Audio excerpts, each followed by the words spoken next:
There is a camera you can buy today for about $15. Soviet, plastic, a simple twin lens design from decades ago, and it works. There is also a modern reissue of essentially that same idea, with a fashionable badge on the front, and that one sells for around $500. Same plastic, same principle. 10 times the price is the badge.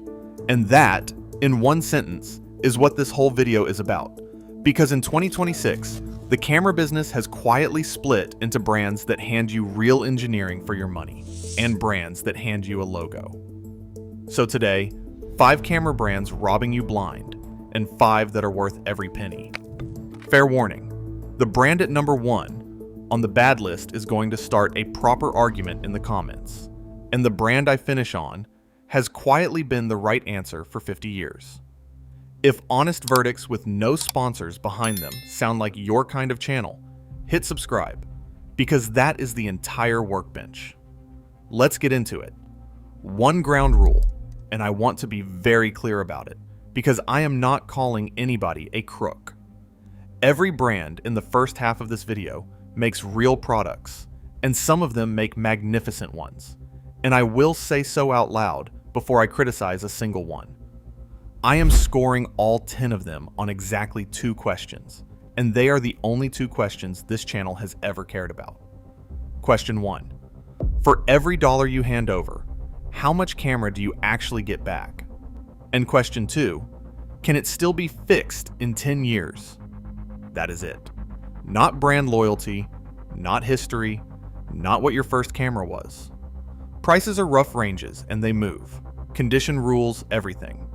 Let's start with the bad news. Number 5 on the bad list, Lomography. And the credit first, because it is real. They helped keep film photography alive when the big companies had walked away, and they still make film stock today, which genuinely matters to all of us. Here is the problem.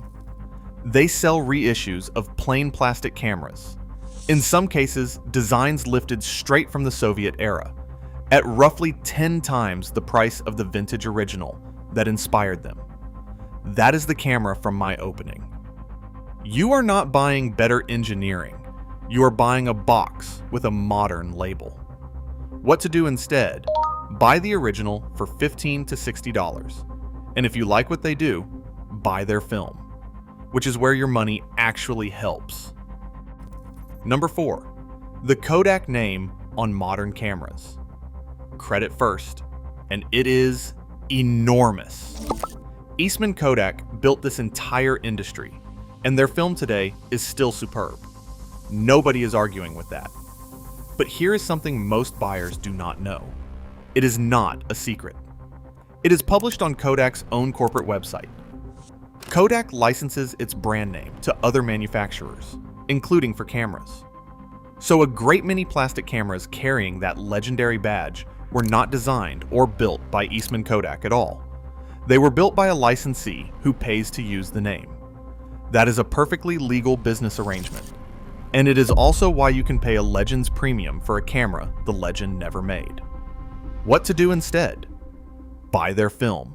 And if you want a Kodak camera, buy one they actually built, like the Retina we covered in our Travel Legends video. Number 3, Polaroid, and instant film generally. Credit first, nothing else on earth does what an instant print does. That physical object coming out of the camera in your hand. And the SX70 is a genuine design masterpiece. We put it in our worth a fortune list, but this is the one where the arithmetic ambushes people. The camera is cheap. The film is the bill. At the moment, you are looking at something like $19 for 8 exposures, which works out at roughly $2.40 every single time you press the button, and prices move. So check on the day. Nobody does that sum before they buy. 2 rolls of film through this thing costs more than most of the cameras on the good half of this list. What to do instead? Go in knowing your cost per shot, or shoot 120 film, where the same money buys you far more frames. Number 2, Contax in the Kyocera era. Credit first, The Zeiss glass on these cameras is genuinely extraordinary, and I said exactly that when we put the planar in our lens trust list. Now the problem, and this one fails both of my questions at the same time, which is rare. First, the little T2 and T3 compacts became influencer trophies, and a point and shoot now trades around $2,000. Second, and this is the part that should stop you, when Kyocera left the camera business, official support went with it. So you are paying a fortune for an electronic camera with no factory behind it. Magnificent lens, wonderful object, and a countdown clock. What to do instead? Buy the Zeiss glass on its own and put it on a body that somebody can still open up and repair. And number 1 on the bad list, Leica. Now, before the comments explode, hear the credit, because I mean every word of it. The glass is superb.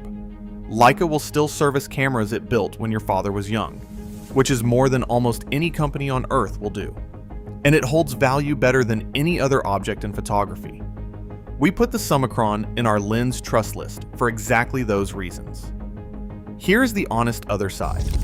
The premium over equivalent Japanese glass is enormous, and a large part of what you are paying for is the red dot. And the cleanest evidence for that came up in our own crash video. Leica built one of its 80s reflex bodies during a long partnership with Minolta, and the Leica that came out of it shared its foundations with a Minolta you can buy today for under $100. So here is my verdict, said plainly. You are buying a genuinely great object and a genuinely enormous badge. Only you can decide what that badge is worth to you, but you should at least know that you are buying it. Right halfway. Tell me down below which one of those 5 you think I got wrong, and say it now, before you see the good list. Because I want to know if you change your mind, and if you would rather have honest verdicts than sponsored ones. Subscribing costs nothing. Now, the good news. 5 brands that give you back more than you pay. Number 5. Olympus, specifically the OM era. This is the most camera per gram anybody has ever built. The bodies are tiny, the Zuiko lenses are sharp and sell for $20 to $60, and a working body can be had for $40 to $90. They were made in enormous numbers, so parts and donors are everywhere, and the mechanical ones will outlive all of us. Both questions answered, easily, and you can carry the results all day without noticing the weight. Number 4. Mamiya. This is the most camera per dollar in existence right now, and I do not think that is close. A professional studio body, the RB67, is listed at a major American dealer for about $107. That is a machine built for people who are paid by the frame, a huge negative, bellows, and metal, and nothing clever to fail, and a repair community that has never gone away. If you want to feel what professional equipment feels like without professional money, this is where you go. Number 3. Minolta. And this is the direct answer to number 1 on the bad list. The brand is dead, which means there is no badge tax at all. Nobody is left to advertise the legend, and the prices reflect that. The Rokkor lenses are quietly celebrated by people who own far more expensive glass. And the XD11, the body from that Leica partnership I mentioned, runs about $58 to $105. Same decade, same engineering culture, same kind of quality, without the premium. If you want the feeling and not the logo, buy the Minolta and put the difference into film. Number 2, Nikon, and this one wins on survival. The F mount was never orphaned, not once, and that single decision means everything downstream. Lenses everywhere, parts everywhere, donor bodies everywhere, and technicians who have known these cameras by heart for 50 years. The FM2 from our first trust list, the 105 that took the most famous portrait of the century. The plain 50mm f2 nobody wants. When you buy Nikon, you are not buying a camera. You are buying into a system that refuses to die. And number 1, Pentax. And here is the 50-year punchline. The K-mount was introduced roughly half a century ago, and you can walk into a shop today and buy a brand new camera that takes those same lenses. No adapter, straight on. Nothing else in this video comes close to that. Add the K1000 that taught half the photographers alive, the fully mechanical MX that works with no battery at all, and SMC lenses at $25 to $65. Cheapest way in, best glass per dollar, and the only mount here that has never once told its owners they were finished. That is what worth every penny actually looks like. So here's the payoff. 5 questions that let you judge any camera brand yourself, without me. 1.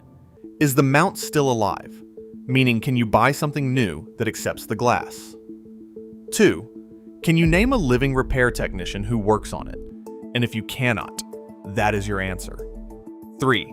Search the model right now and see whether parts and donor bodies are actually listed, because a healthy parts market is a healthy camera. 4. Price the same specification from a Japanese maker of the same era, and look hard at what the difference is buying you. And 5. The 10-year question: if this stops working in a decade, does it get repaired or does it get thrown away? Ask those 5 about anything, at any price, and you will never be robbed again. So the bottom line is this: there is nothing wrong with paying for a beautiful object. And if a badge makes you happy every time you pick it up, that is a real thing, and I am not going to talk you out of it. What I will not let happen is you paying that premium without knowing it. The brands in the second half of this video hand you engineering, glass, and a future.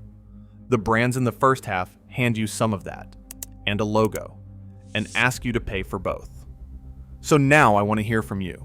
Which brand took your money and gave you nothing back? And which one has quietly earned it for decades? Name them and tell me what happened.